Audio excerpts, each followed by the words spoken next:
6 months into the worst Ebola epidemic in history, the world is losing the battle to contain it. Leaders are failing to come to grip with this transnational threat. In a speech to the United Nations member states at the beginning of September, MSF's international president signalled the failure of the current strategy for combating Ebola. No organisation, and that includes MSF, is equipped to deal with the explosion in the number of cases, the dozens of infected health workers and collapse of the affected countries' health systems. Many of the member states represented here today have invested heavily in biological threat response. You have a political and humanitarian responsibility to immediately utilize these capabilities in Ebola-affected countries. MSF teams in the field are utterly overwhelmed. They've treated over 1,000 confirmed Ebola cases in 5 treatment centres since the epidemic began. As soon as a facility opens, like here in Liberian capital Monrovia, beds fill up.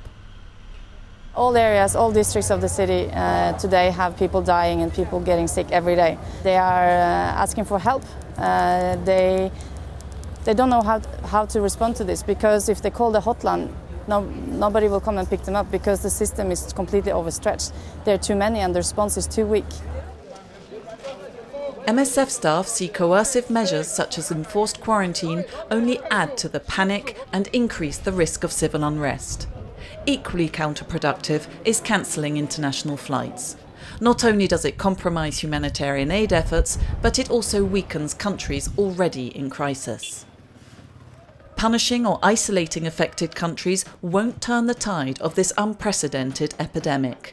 The urgent need is for more treatment centres, more mobile laboratories and more skilled staff.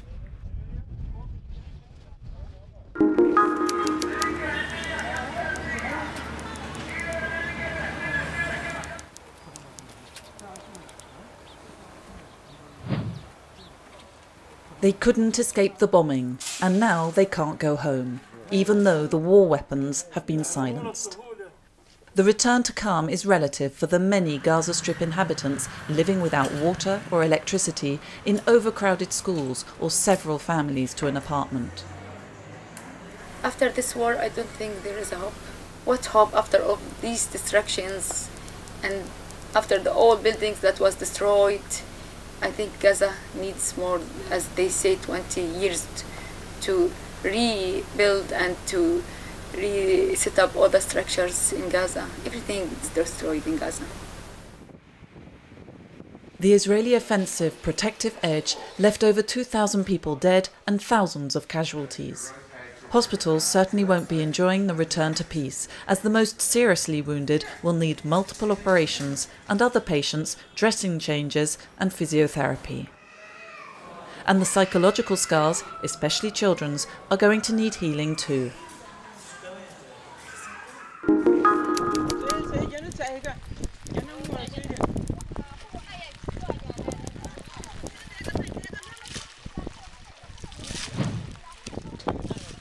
This was Lecco refugee camp at the end of August, a lake of half-submerged huts. Water stagnates on the flat, bare terrain, making the camp uninhabitable for the 36,000 refugees during the rainy season. The only dry area is alongside the road running through the camp. Those that are able to live in the camp or in the area find space along the road within the camp, they stay there. The others that are not able, they move down to the host community to live among people there.